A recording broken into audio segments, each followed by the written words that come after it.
Yeah, dude, if you want me to like go over anything in there, you can like totally just let me know. Yeah. I Sounds know good. like it was probably like a lot. I feel like with these newsletters, I never have any direction. It's just like brain dump posts, and then you Mm. guys, get the most raw insights. Mhm. Yeah, I mean, typically, like, I barely have anything specific. It's just really expanding what I, or like, I don't know what I don't know type of thing. So,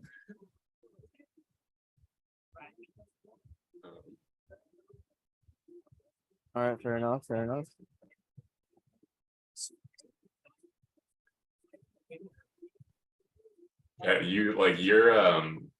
yeah, your new newsletter has been inspiring me also to just, I don't know, figure out ways where I can also expand in terms of like my messaging. You should, man. I think it'd be a lot of fun for you, man. Like I know I was a bit like on the fence about you guys starting newsletters or whatever, but man, like Substack makes it so easy, man. Especially if you post like good stuff. Like, dude, Mm. like people start paying. Like when I launched, I had like 2 or 3 people just sign up right away, and I was like, oh, okay. The one guy paid for the whole year, and I was like, okay, I didn't even like promote this, but all right. Huh. Yeah, because my one thing is, like, I like the idea of content creation. I don't always enjoy it. That's That's the yeah. problem I have with it. And like, I don't know. Like sometimes when I'll think about like my Facebook content, I'm like, I mean, like, I'll post. It's a decent post, but it's nothing that I'm like necessarily, I don't know, like blown up about. And Mm, I'm like, well, because I've been curious about making a post inside of Facebook where it's like, what sort of topics have you enjoyed hearing from me? Like maybe getting some kind of feedback like that. But then at the same time, I don't know if I have that necessarily that kind of brand where I'll get any engagement from that. mhm, Or posting like a poll up in my story, like, hey, mm. if I was to start an email list, like, either what would you want to hear from it or would you join it? That kind of stuff. Because yeah, I don't know. Like I said, I kind of like the idea of it. It's all about omnipresence. So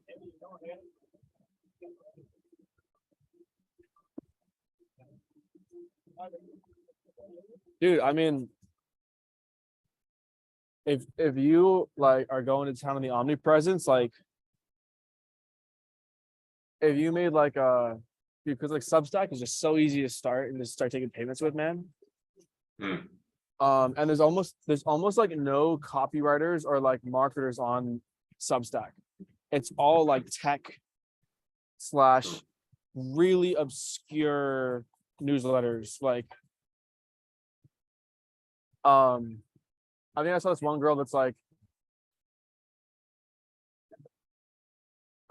thoughts and feelings on living in a broken world. And she has like tons of subscribers, like paying her monthly. yeah, And it's stuff that we would be like, who the fuck's gonna pay for that? But people do. yeah. Um, so yeah, I don't know if anybody else is hopping on today, but I'm down to chit chat. Like I got some cool stuff to share. So if anybody else wants to dive in, then they can watch the recording. That's true. Yeah, I Uh, can go for it.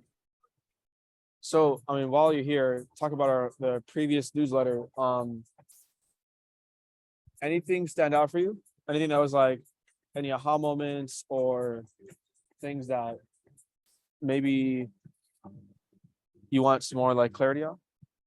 So the first sort of, in terms of like aha moment, I was like, oh, like, I don't know, it seems so obvious, like the whole evangelist thing, even when you did the whole tease of like EV underscores, I was like, I know, the right? fuck is E? Um, Right? it seems very obvious now that I read it. And the one of the aha moments was that information does not equal value. I actually like that because I think I gotta be sometimes careful of myself too, in terms of having like a specific point to talk about and not just kind of talking for the sake of Yeah. it. But the first sort of objection that I had, because I know you said, so 3 quick and dirty tactics featuring evangelists. So it's like, I know you talked about, it seems a lot like it's relevant if you have a list yourself. Yeah. For example, like the number one tip is, I know it's just an example you gave, but it's like enjoyed this email type of thing. But I was like thinking, I was like, how could I even like do this on Facebook without sounding too corny in a way? Be like, hey, if you like this, you spread the message to your friends. I don't know, like, you know what I mean? Yeah. So I've actually done it. So actually, I used to do this on Dan Locke's posts on Instagram all the time. Mhm. Where like the easiest one is like tag someone who needs to hear this.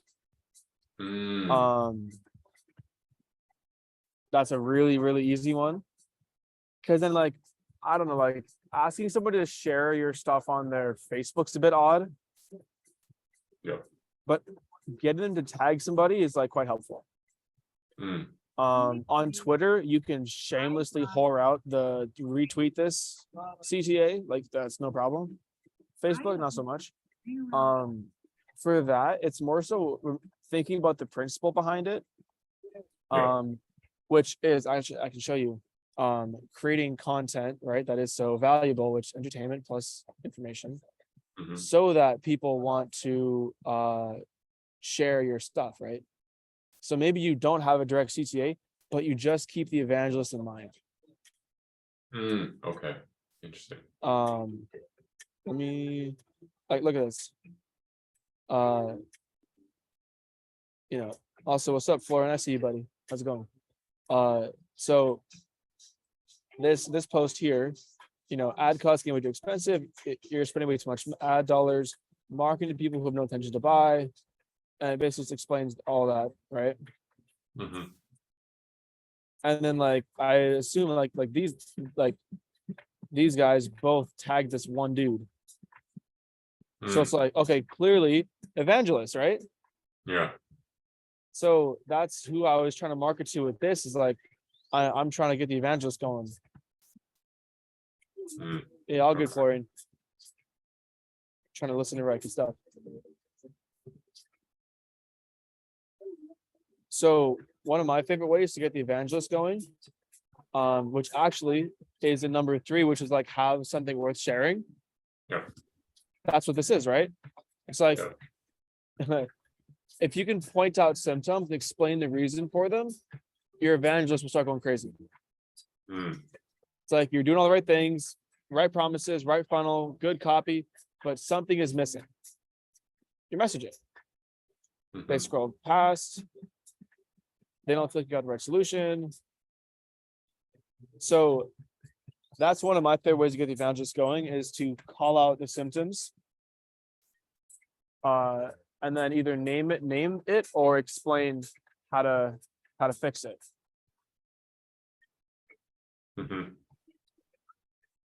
Because then the evangelist will share your content with somebody who they think will need to hear that, whether you ask them to or not. Yep, true. Yeah, because I know you told me to write out a list of like, what my ideal client looks like. So I think I gotta reread that list that I wrote out and start really thinking about their problems and the solution they need instead of just kind of going off the cuff with sort of my content that I write. Yeah. So can I give you a cheat code / shortcut that will save you a ton of heartache? And yeah, go for it. Absolutely. Okay. So your concept of omnipresence, right? Yeah. Do you know why that resonates so well? I mean, if I was to guess, it's just like everyone wants to be heard and seen on different platforms. Yes, for ego, sure. And status and significance, 100%. It also makes it feel more like a real brand, a real influencer. So you can play on those emotions for sure. Like, if you wanted to, you could say like, it's rare to have an authority only on one platform. And you can really like fuck with them that way. But really what it's doing is it's giving the reason why they don't have enough leads. You want to take a guess what I mean by that? What, like omnipresence doesn't give them or gives them a reason why they don't have enough leads? Yeah. Or lack? Yeah, why? What's happening right now that makes them even want to consider omnipresence? Well, what's happening? They're not getting enough leads. Exactly. So they're not getting enough leads on the platform they're on. So the logical conclusion is I have to be on more platforms. Honestly, that's that's funny that you say, because that's exactly how I feel right now. I just like connect those two dots for myself now. The funny thing is, I like, and this is, everybody has this limiting belief, myself included. Everybody thinks that their leads suck, or that they don't have enough, or that people aren't buying. You just haven't given them enough of the right reasons to reach out or buy. Like Dan, like your audience is so engaged, dude. Like if you put out more offers, like you would get more clients. If you test a new angle, test new offers, but you don't. So the automatic assumption is we're gonna, and maybe I'll make a thing about this, because this is one of the major rules that I break. I think I'll put together a post that's like, I break almost all the rules of direct response, yet I take home more income every month than most 7-figure business owners, and I don't have any employees. And so the way you have to think about it is, let's say you have a pool of 100 people, right? So out of those 100 people, let's say you got your omnipresence offer, right? Let's say maybe 2 or 3 will buy your high ticket service, right? What about the other 97%? Do you have to get more people? Yes, sure. But what if you had different offer suites and different angles and hooks for the rest of the audience? So maybe you offer the growth consulting audit. Maybe you offer like a $200 like organic content cheat sheet that has a CTA to book a call with you. Or you can see the people who buy, and then you immediately DM them on Instagram or Facebook and say, hey, just saw you picked up my thingy. Like, I'd love to offer like a free, call for you, or like maybe even like a group Zoom session where you get on the phone, like a group call with all these people who've bought you $200, system, whatever. And you give them some value, and you maybe explain in depth more on the content. And at the end of the call, what do? You upsell them to your omnipresence offer.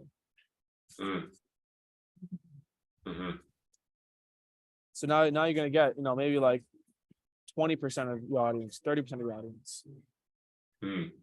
And so instead of trying to cycle through new leads, you can cycle through new offers. I like that.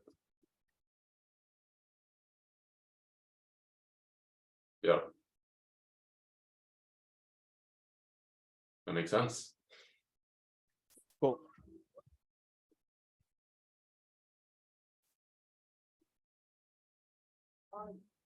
Like that's why I launched the Substack, dude, because like I know that most people can't afford to pay me $16K for 3 months of one-on-one.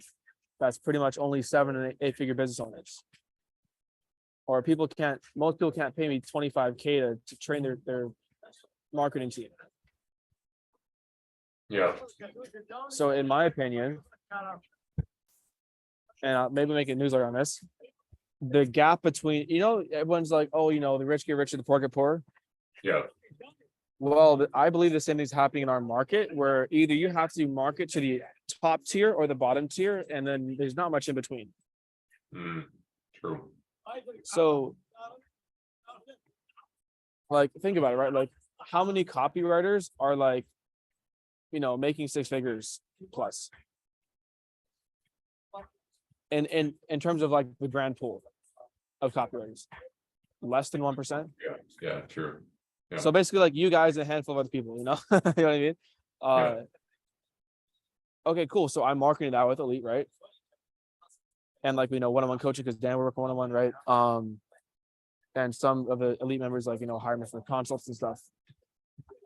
But then what about the rest of the copywriters who can't afford TLC, can't afford Elite, can't afford one-on-one coaching? Substack. True. My newsletter. So it's just like solving problems at different levels. Like you're solving the same problem, but just in tiers. Yep. Exactly. Okay. And I think you also start to get a feel for what your market wants. Like I keep getting copywriters and high level business owners reach out like, hey, how do I write better copy? And I'm like, here's my rates for one-on-one. They go, yes or no. I go, okay, cool. If no, then go subscribe to my Substack or hire me for 1 hour consult. That's it. Okay. Yeah, this is getting some gears turning then. I'm glad.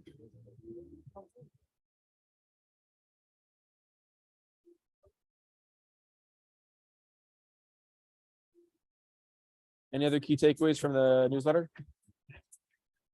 Not on my end. That was just kind of the best one, is just like missing out on. I mean, I know that was the entire point of your newsletter, but it just seems so obvious yet not, like, at least I didn't really think about it. Hey man. It's just experience and practice, you know. That's true.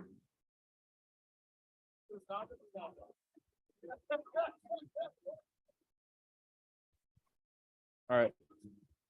Any other questions, comments about what we just covered? No, I'm excited to jump into whatever you have to share. Amazing. Florian, is there anything you want to ask before we hop into the training? No, I don't have anything to add. Cool. All right. So let's see. I see a lot of you guys, well, really honestly, anybody whose copy I look at, they make this exact same mistake over and over and over and over again. And it's literally just like demolishing their ability to make more sales and just write better copy in general, right? So I call this kind of like the holy trinity of claims. Most people compete on base claim, which is make money, lose weight, financial freedom, you know, pretty basic stuff, right? Like there's nothing wrong with them, with the base claims, but most people don't really evolve past them. All right. And so the goal of this is to share with you how to expand your base claim and actually make it a lot more powerful and impactful. Because a lot of the time the base claim is just, it's vague, right? So if we're selling like, you know, like I always revert to Vizop because that's kind of like my domain of expertise. It's like, you know, make money from home. Yeah, even, you know, make money, like start a successful business. It's like, yeah, but like, what does successful mean? What does business mean? And so these 3 tiers of claims are going to help you guys so much with your copy. So like I said, base claim, make money, prepare for the worst, you know, for pepper niche, have more fun, like, you know, cook yummy meals, right? If you're doing nutrition stuff. So base claim is any promise you're making somebody. That's all it is. It's very, very elementary stuff. It's what we learn. It's benefits, right? But the problem is people don't ever really graduate past that, which is why their sales are just not, just as I wrote here, suck harder than a Dyson vacuum. Because people can't actually visualize or tangibly experience the outcome you're promising them. So they're less likely to buy or inquire about working with you. So here are the 3, the holy trinity of making punchy claims that sell, right? So the first is the quantitative claim. All right. So the quantitative claim is number focused, right? So it's something you can measure. So if we go back up to base claims, let's say lose weight. Dan, what would be a quantitative claim of lose weight? Like lose 10 pounds in like X time period. Yeah. So 10 pounds, that's quantitative. And time frame, it's also quantitative, right? So all of a sudden we've just punched up our claim. right? I know it's like Mhm. basic, like, yeah, Ed, fucking okay. Make money, make 6 figures, cook yummy meals in half the time. Okay, cool, right? But that's the start, right? And most people, again, they don't really go past that. So the next level is qualitative claim. And this is actually the hardest one I found for people, because you really, really have to be tangible and specific. So qualitative claim is something you can see, touch, feel, smell, hear, taste, right? And usually, how do I put this? Most other people can see it too. So if we go for a qualitative claim, right? Go back to base claims. Cook yummy meals. Yummy is so arbitrary. What if we said like, let's say we're selling like a diet book for for moms. It's like cook yummy meals where your kids are begging for seconds. We didn't say yummy meal. We said the kids are begging for seconds, or the kids are asking for a second serving of broccoli. Now that's a claim, right? Or another base claim is like, eat all your favorite foods, right? You've seen that before. But it's like, well, what are your favorite foods? Qualitative, right? Like lose weight without giving up your favorite foods like chocolate cake, ice cream, cookies, chips, Cheetos, right? Now it's qualitative.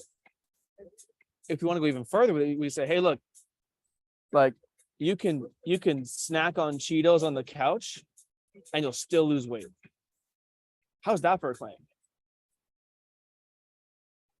And like, snack on your favorite Cheetos on the couch while catching up on Gossip Girl or Sex in the City, and you'll still lose weight. So is this making sense? Like what, like qualitative? Yeah. A lot of people call it like dimensionalized claims. I've always really had a hard time wrapping my head around that. I was like, oh, you have to, how dimensionalize your benefits. What the fuck does that even mean? It's funny because like they're trying to get you to when you say, have you heard of dimensionalized claims? Yep. Okay.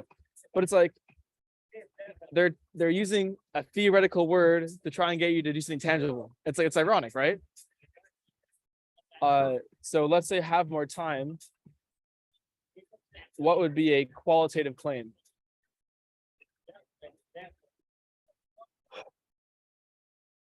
I mean, the first thing that like pops up to my mind is, I guess, like, the biz oppy side of me is like, sort of like wake up, without using an alarm clock Yeah. and just go through your day, or I guess like kind of go with the flow. That's a little bit more, that's not really tangible either, but without any sort of pressures or dread of having to do something throughout your day. So let's go with the flow angle. Mhm. How do we make go with the flow qualitative? Be able to go skiing, the morning you get up just because you can, or, be able to, I guess, book a vacation without, having to ask for time off. That's like, those are some of the stuff I typically use. So we've just taken what would be a vague base claim and made it qualitative. Mhm. So are you starting to see how this works? Yeah. And so now we can punch it up even further by adding in emotional claim, which is, there's a reason why I put the emotional claim at the bottom here. And I'll explain why in a second. So your emotional claim is how you feel about the outcome. So Dan, if you're able to have more time off, how will that make you feel? Feel like I'm in control. Yeah.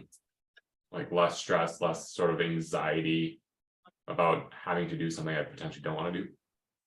Exactly. And so now what you've just done is yes, the emotional claim of not feeling that like you finally feel control over your life, but you've just done it where you talked about not having to do things you don't want to do, which goes back to qualitative. Mhm. And so the base claim sits on the underlying emotional claim and is brought together by the quantitative and the qualitative to make it real. Mm. I hope that makes sense. So the emotional claim really is the foundation. Every claim is, at the end of the day, like we say, like lose weight, which is base claim, but really what that means is like finally fall back in love with, yourself, like gain self-esteem, right? Mhm. And it's almost like I almost envision it sort of like a bit of like a ladder, where the quantitative qualitative like holds it together and they complement each other. Mm. And so the way to really punch up your copy is you do quantitative, qualitative, and emotional claim. So if we wanted to do a fully fleshed out claim here, let's I like the have more time angle. So start an online business.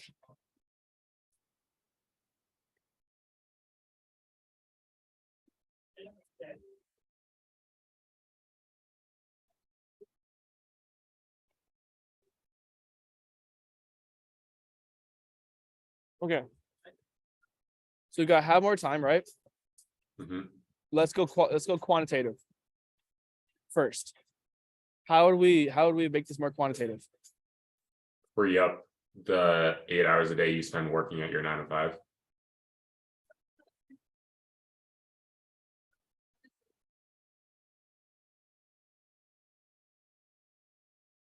Sweet. Okay.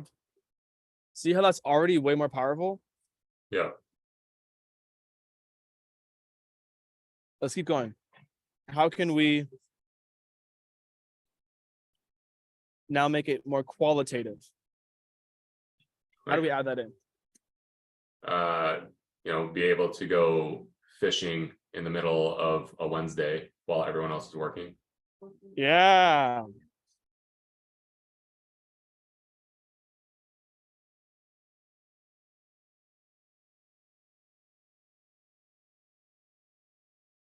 And then how do we add the emotional claim in there finally? And let's see. There's a lot of emotions we can do for this, but go ahead. I want to see what you got.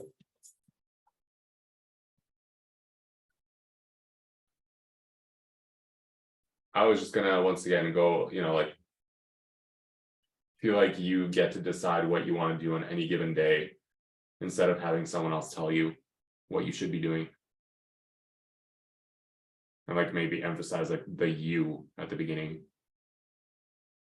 Love it.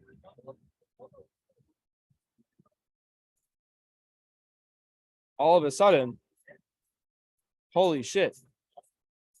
How can you not want to do this? Like want to sign up or learn more about this?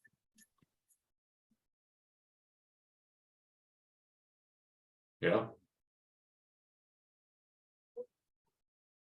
So what questions do you have about this? I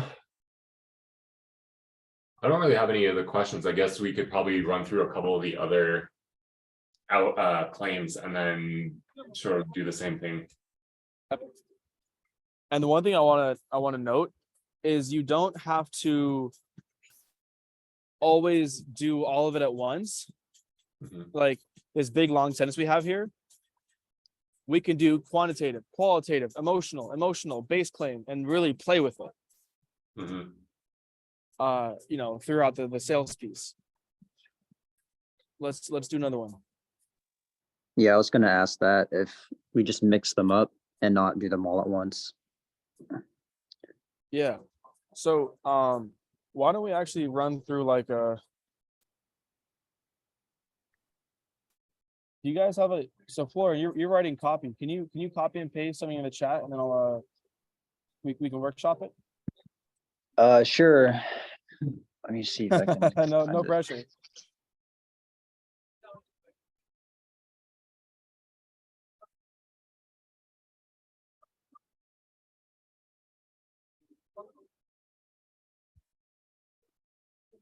Yeah, well, while Florian's getting this sorted out, Dan, let's pick another base claim or make one.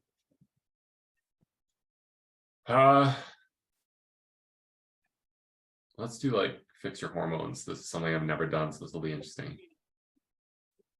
Oftentimes, so just so you know, people want to fix their hormones typically because either they have like sexual issues, weight issues, or energy issues. So just so you know. Yeah, I was thinking more so around the weight side of things. Yeah. Yeah, I guess on a let's have some more fun. Quantitative perspective, you know, be able to, I guess, would it be valid to say like be able to last longer in bed? Or like, you know, maybe like twice as long or something like that, give it an actual number to it. Okay, sure. So this is quantitative, or I mean qualitative. Actually, sorry, that's so this is interesting because it's kind of both. Yeah. Awesome, Florian. We'll get to your example in a second. Cool. So we got quantitative. Let's throw in some qualitative.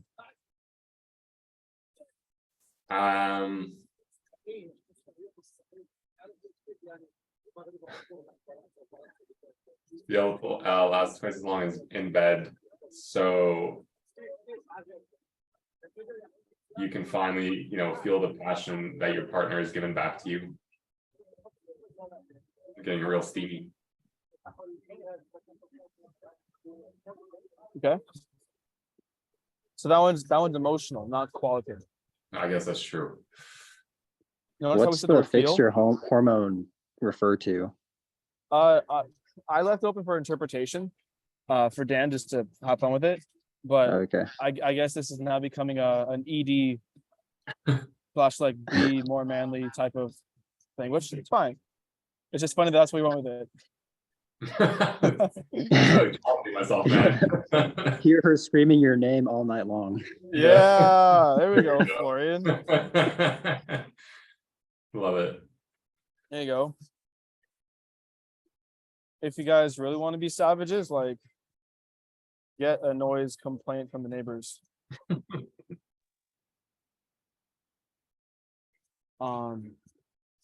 Yeah, like dude, qualitative is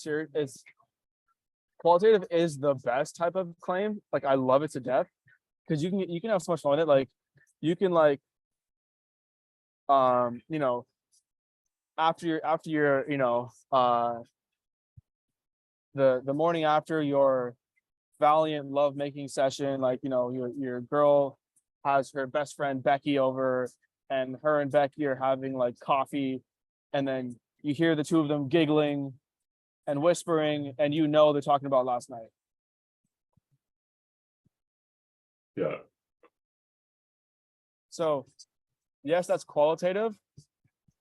It's also appealing to reputation and status, which we can cover. But dude, my favorite thing ever is always how other people will treat you differently or say things to you about your new reality. So for example, like for Make Money Online, it's like, you know, you've got a brand new Porsche in your front driveway. You know, like your your neighbor comes over, knocks on your door, is like, hey man, I haven't seen you leave the driveway unless you have a new Porsche. Are you selling drugs or something? Like Yeah. so yeah, so that's qualitative. So yeah, isn't that so much interesting how like fixed hormones becomes this? That's true. So like that's so much more powerful, man. Yeah. I think because I know we talked about compliance on our one-on-one calls, and I read through your stuff, and it's ironically enough, I mean, depending on the claims you make, obviously, but some of this stuff can actually be more compliant. And so that's the thing. And I love that you've gone through the compliance stuff. That really is the thing. Because people, I call them lazy claims, which is just, last longer in bed or last twice as long, which is fine. But typically when you can skip the quantitative and go right to qualitative, it oftentimes becomes more compliant. Because it's like, imagine, and then you remember the how to make claims to win court cases, yeah?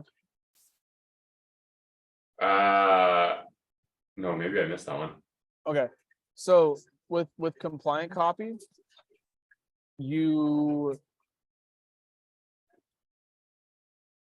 okay.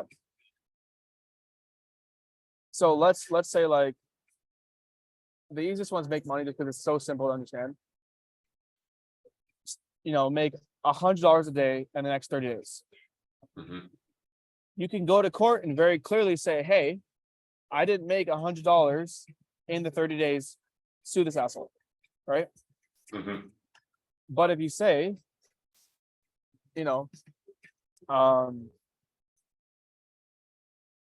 maybe make, paying the bills a little easier,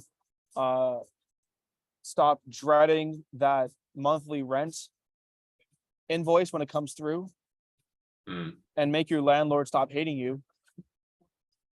You're not saying shit, but it's like, it's almost, it's the art of claimless claims. You're saying nothing, but you're saying everything. Yeah.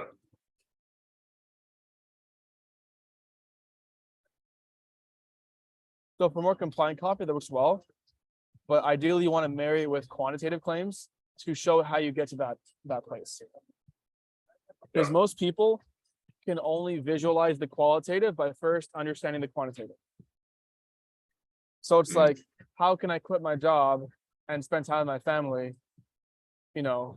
Oh, I can make job replacing income. Okay, now I get it. Working 2 hours a day. Okay. You also tend to attract a lot higher, and you can feel free to use this in your content, Dan, and for whoever's watching. Using these more qualitative claims, you attract less people who make knee-jerk buying decisions, and they end up being better quality long-term clients, I find. Because it's not, hey, I want this specific outcome, this specific time frame, or you're a scam artist. They want more of the holistic benefit, which is going to get you better clients. Okay. Like I can assure you, Dan, if you're marketing Bax's B2C stuff and your subject line is how to make 10K in the next 30 days, like you're getting some shit prospects there, my friend. That's true. Versus, pay for upgrade your date night from McDonald's to I don't know, Nobu. Yeah.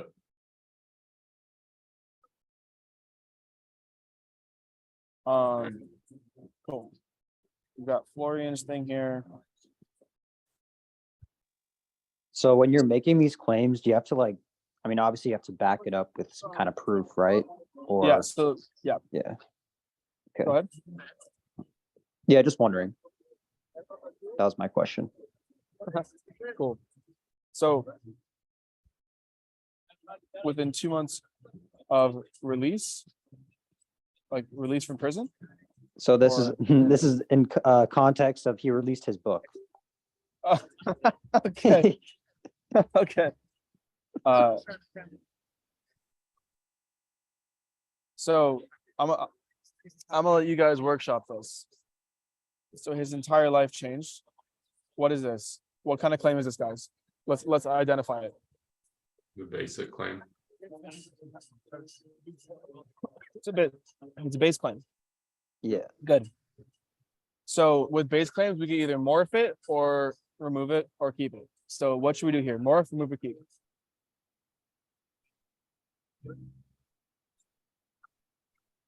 I mean, maybe let's just work it. Why not? Cool. So how do you want to do Well, I guess Florian, you know a little bit more, but Yeah, like, so specific. specific, so in the context of quantitative, qualitative, or emotional? Yep. Okay. Holy Trinity. Within 2 months, he was able to ditch the 9 to 5 work schedule for good. Would that be a qualitative? No. Yeah. Would that be qualitative? Yeah, I think we can make it better, but it's definitely in the right direction. Would it? He I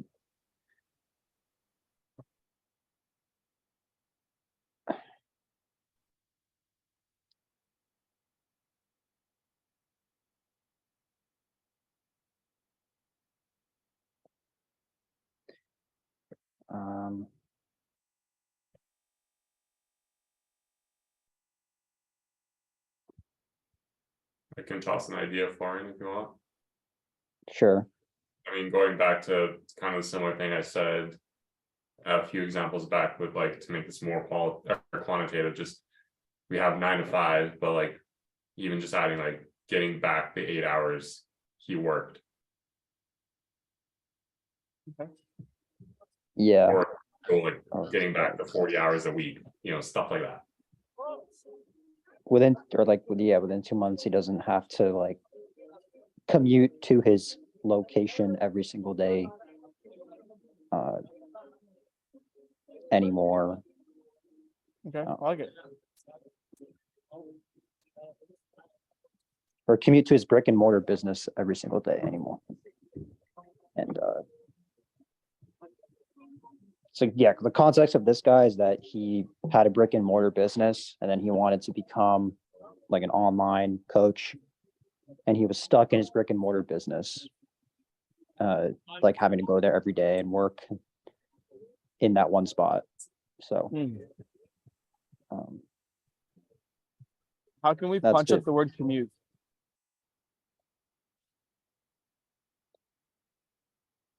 Drag himself. I Huh? don't know. Drag himself. Yeah. More dramatic. Yeah, drag himself. That's good. So that one's a feeling, right? Good. Feeling claimed. Could Drag also himself be. at, Go ahead. I was just gonna say like drag himself at 5 a.m. in the dark to his, something like that. This is great. You see how this is already so much better? Drag himself. So we'll say out of bed at 5 a.m. in the dark. I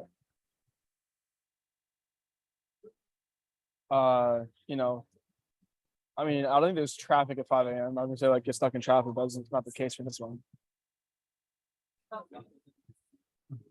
I mean, you could say that. I don't see why not. Okay.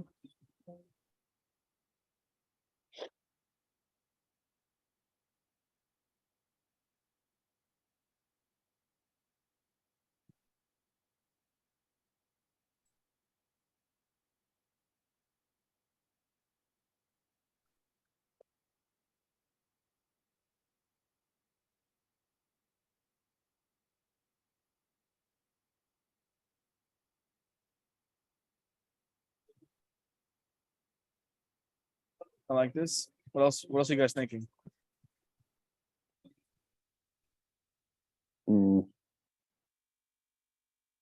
Yeah, I like the quantitative one. Do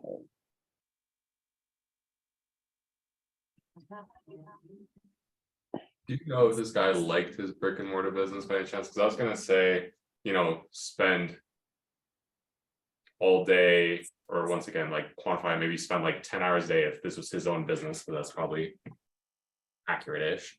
Yeah. making like pennies on the dollar. Something Yeah, like he that. didn't like going there every day and being stuck there and working there for a long time. So I love that. Now let's make it even more qualitative, right? Being stuck there, working there. What's he doing while he's there that he hates? Is he haggling with clients or customers? Like, are they trying to get discounts from him when he already has razor thin margins? Probably just like dealing with employees that are just there for the paycheck instead of actually doing a good job type thing. Or yeah, the fact that he even has employees in general, because yeah, he has to manage them and make sure they're coming in on time, Yeah, that they're doing their work and all that.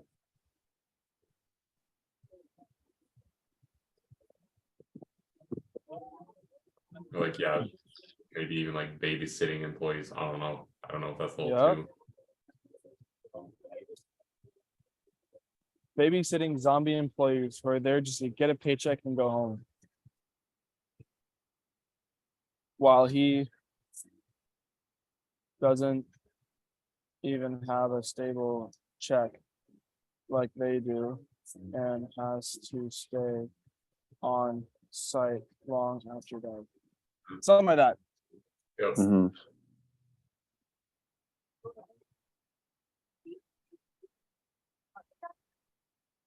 So let's keep going. Or yeah, I was just gonna say like even adding on maybe adding a point where they actually get a weekend off. Mm. 'Cause typically as a brick and mortar business, you're probably sometimes working over the weekend, not even seeing your family, missing out on get-togethers or like I don't know where this guy's from, but like football Sundays or something, I don't know, something like that. Or if he has a family, like missing out on dates with the spouse. Or with the Right, wife, yeah. I can just say.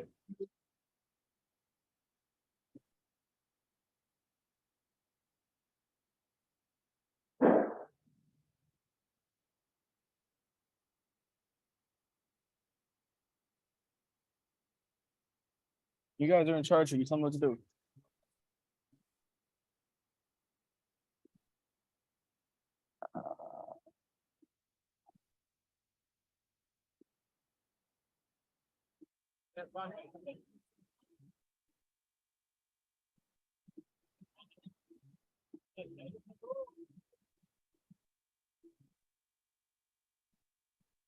You just have weekends off once, blah blah, and then like the line after could be while making more than he ever did. Or once again, it would be nice to add a quantitative, like twice as more or whatever, but We've, making like we've already said replace his income here. So we have okay, that. we're good.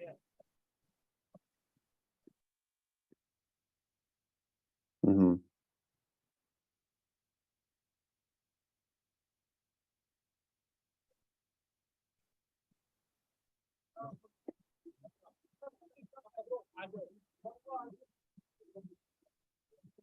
Yeah, okay, and then I guess the next point is to touch on like his visibility stuff. So it's like and feeling like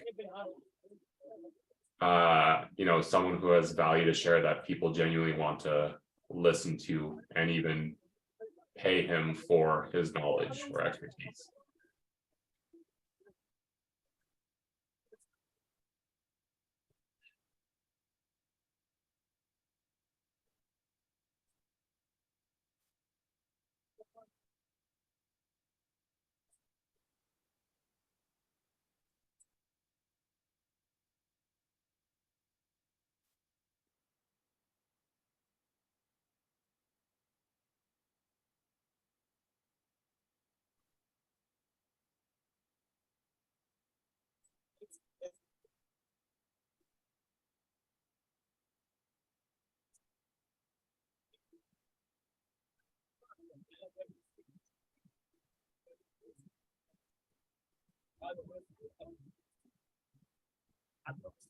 Lauren, how is this feeling for you? Mm.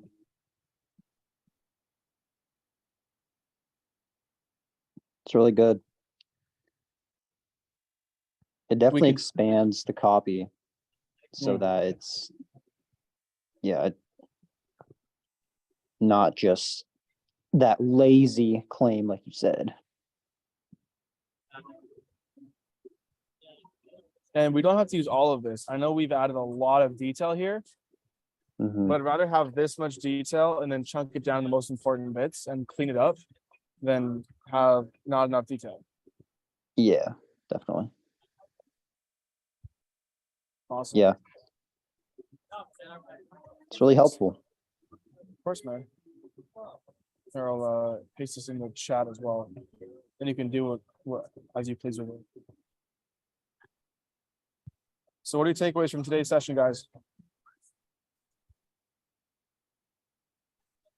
For me, it's just really getting specific with like the five senses and having qualitative claims, which are like the best claims. So going line by line and really just asking yourself, how can I expand on this? Yeah. Yeah, for me, it's identifying those lazy claims and then just changing those and expanding on them into the 3 different claims, like you said. Mhm. So So it really helped to like kind of show what good claims look like, because I think that was an issue I had before where I had a hard time like you said, I heard that word before, dimensionalizing, but it was hard for me to apply that sometimes. So I didn't exactly get it. So Yeah. that it helped. I love it. Glad to hear that, man. All right, dudes, we got 5 minutes here before I got a jet. Hannah's ordered us some acai bowls. I'm super stoked for that. Anything else I can support you with? Any questions you want to go over? I'm good. Cool. What do Yeah, you guys I think think of I'm today's good too. topic? Sorry, Lauren, what What'd did you say? Oh, I said, what do you guys think of today's topic? I liked it. This is kind of like exactly, I think, what I needed to almost like freshen up some of the copy that I'm writing and just having something extra to think about instead of just kind of being in autopilot mode when I write, sort of. Yeah, same here. It helps me get out of that mode where I'm just writing and instead thinking about what I'm doing and identifying spots where I can edit things to be better. Love it. Excellent. That was a good call, guys. Always enjoy hanging out with you. Likewise. Cool. Yep, same here. Excellent. If that's all, then we should wrap up the session for today. Whew. I will see you all next week. And see you later. Bye See bye. ya.